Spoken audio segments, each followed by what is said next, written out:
श्री सीताराम चंद्राभ्याम नमः।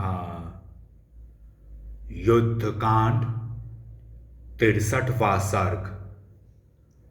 कुंभकर्ण का रावण को उसके कुकृत्यों के लिए उपालंब देना और उसे धैर्य बंधाते हुए युद्ध विषयक उत्साह प्रकट करना।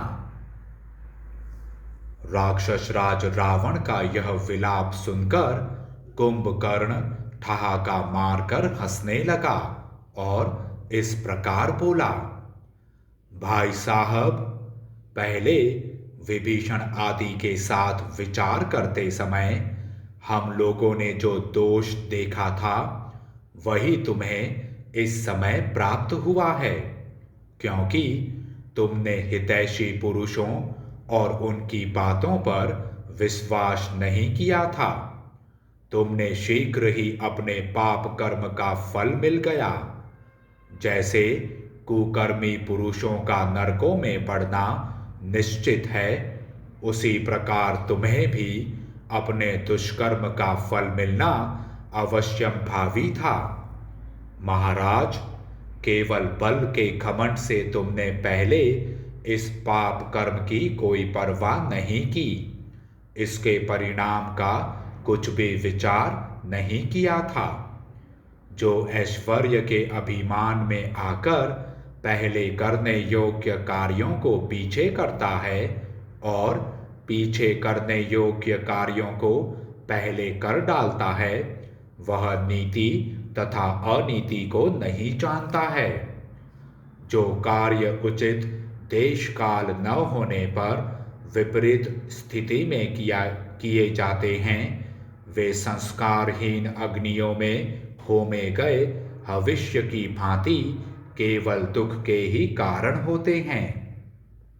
जो राजा सचिवों के साथ विचार करके क्षय, वृद्धि और स्थान रूप से उपलक्षित साम, दान और दंड, इन तीनों कर्मों के 5 प्रकार के प्रयोग को काम में लाता है, वही उत्तम नीति मार्ग पर विद्यमान है, ऐसा समझना चाहिए।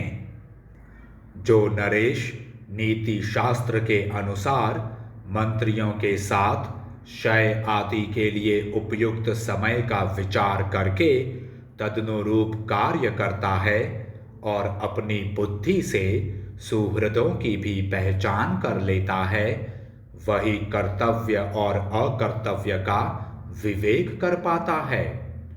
राक्षस राज, नीतिज्ञ पुरुष को चाहिए कि धर्म, अर्थ या काम का अथवा सबका अपने समय पर सेवन करे, अथवा तीनों द्वंद्वों का धर्म अर्थ, अर्थ धर्म और काम अर्थ, इन सब का भी उपयुक्त समय में ही सेवन करे।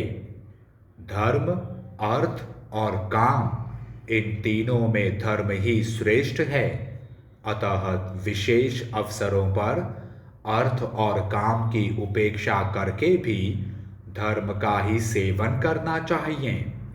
इस बात को विश्वसनीय पुरुषों से सुनकर भी जो राजा या राजपुरुष नहीं समझता अथवा समझकर भी स्वीकार नहीं करता, उसका अनेक शास्त्रों का अध्ययन व्यर्थ ही है।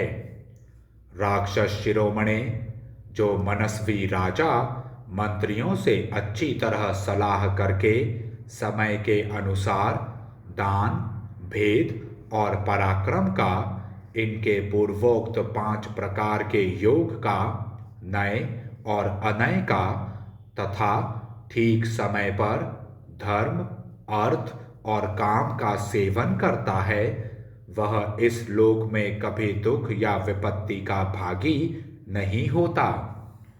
राजा को चाहिए कि वह अर्थत्वज्ञ एवं बुद्धिजीवी मंत्रियों की सलाह लेकर जो अपने लिए परिणाम में हितकर दिखाई देता हो, वही कार्य करे।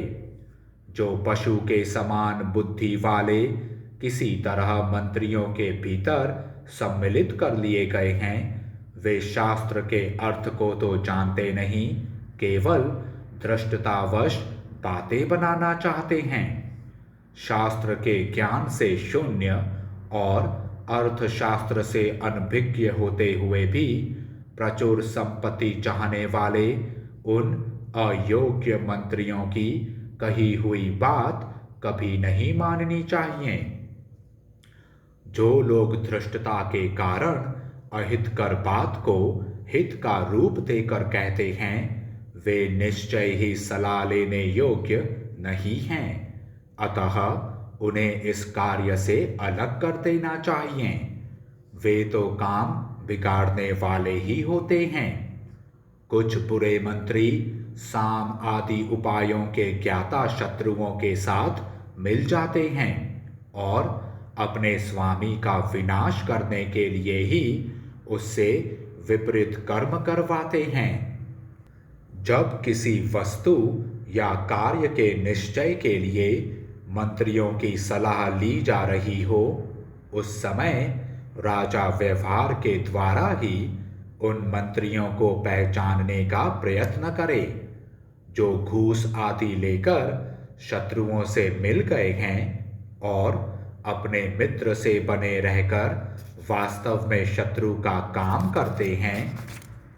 जो राजा चंचल है, आपात रमणीय वचनों को सुनकर ही संतुष्ट हो जाता है और सहसा बिना सोचे विचारे ही किसी भी कार्य की ओर दौड़ पड़ता है, उसके इस दुर्बलता को शत्रु लोग उसी तरह ताड़ जाते हैं जैसे क्रौंच पर्वत के छेद को पक्षी।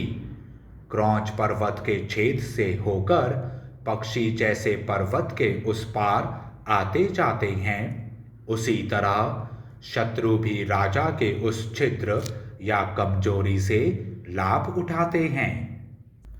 जो राजा शत्रु की अवहेलना करके अपनी रक्षा का प्रबंध नहीं करता है, वह अनेक अनर्थों का भागी होता और अपने स्थान से नीचे उतार दिया जाता है।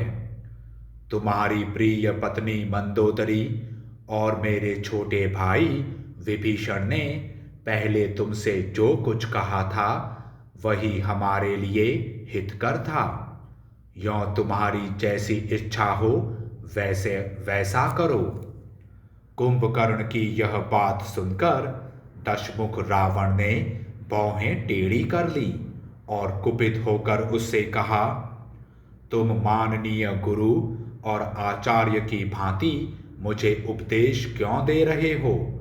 इस तरह भाषण देने का परिश्रम करने से क्या लाभ होगा? इस समय जो उचित और आवश्यक हो वह काम करो। मैंने भ्रम से, चित्त के मोह से अथवा अपने बल पराक्रम के भरोसे पहले जो तुम लोगों की बात नहीं मानी थी, उसकी इस समय पुनः चर्चा करना व्यर्थ है। जो बात बीत गई सो तो बीत ही गई। बुद्धिमान लोग बीती बात के लिए बारंबार शोक नहीं करते हैं। अब इस समय हमें क्या करना चाहिए, इसका विचार करो। अपने पराक्रम से मेरे अनीति जनित दुख को शांत कर दो। यदि मुझ पर तुम्हारा स्नेह है, यदि अपने भीतर यथेष्ट पराक्रम समझते हो और यदि मेरे इस कार्य को परम कर्तव्य समझकर हृदय में स्थान देते हो, तो युद्ध करो। वही सुहृद है जो सारा कार्य नष्ट हो जाने से दुखी हुए स्वजन पर अकारण अनुग्रह करता है, तथा वही बंधु है जो अनीति के मार्ग पर चलने से संकट में पड़े हुए पुरुषों की सहायता करता है। रावण को इस प्रकार धीर एवं दारुण वचन बोलते देख उसे रुष्ट समझकर कुंभकर्ण धीरे धीरे मधुर वाणी में कुछ कहने को उद्यत हुआ। उसने देखा मेरे भाई की सारी इंद्रियां अत्यंत विक्षुब्ध हो उठी हैं, अतः कुंभकर्ण ने धीरे धीरे उसे सांत्वना देते हुए कहा, शत्रु दमन महाराज, सावधान होकर मेरी बात सुनो। राक्षस राज, संताप करना व्यर्थ है। अब तुम्हें रोष त्याग कर स्वस्थ हो जाना चाहिए। पृथ्वीनाथ, मेरे जीते जी तुम्हें मन में ऐसा भाव नहीं लाना चाहिए। तुम्हें जिसके कारण संतप्त होना पड़ रहा है उसे मैं नष्ट कर दूंगा। महाराज, अवश्य ही सब अवस्थाओं में मुझे तुम्हारे हित की बात कहनी चाहिए। अतः मैंने बंधु भाव और भ्रातृ स्नेह के कारण ही ये बातें कही हैं। इस समय एक भाई को स्नेहवश जो कुछ करना उचित है वही करूंगा। अब रणभूमि में मेरे द्वारा किया जाने वाला शत्रुओं का संहार देखो। महाबाहु, आज युद्ध के मुहाने पर मेरे द्वारा भाई सहित राम के मारे जाने के पश्चात तुम देखोगे कि वानरों की सेना किस तरह भागी जा रही है। महाबाहो, आज मैं संग्राम भूमि में राम का सिर काट लाऊंगा। उसे देखकर तुम सुखी होना और सीता दुख में डूब जाएंगी। लंका में जिन राक्षसों के सगे संबंधी मारे गए हैं वे भी आज राम की मृत्यु देख लें। यह उनके लिए बहुत ही प्रिय बात होगी। अपने भाई बंधुओं के मारे जाने से जो लोग अत्यंत शोक में डूबे हुए हैं, आज युद्ध में शत्रु का नाश करके मैं उनके आंसू पोंछूंगा। आज पर्वत के समान विशालकाय वानरराज सुग्रीव को समरांगण में खून से लथपथ होकर गिरे हुए देखोगे, जो सूर्य सहित मेघ के समान दृष्टिगोचर होंगे। निष्पाप निशाचर राज, ये राक्षस तथा मैं सब लोग दशरथ पुत्र राम को मार डालने की इच्छा रखते हैं और तुम्हें इस बात के लिए आश्वासन देते हैं, तो भी तुम सदा व्यथित क्यों रहते हो? राक्षस राज, पहले मेरा वध करके ही राम तुम्हें मार सकेंगे, किंतु मैं अपने विषय में राम से संताप या भय नहीं मानता। शत्रुओं को संताप देने वाले अनुपम पराक्रमी वीर, इस समय तुम इच्छानुसार मुझे युद्ध के लिए आदेश दो।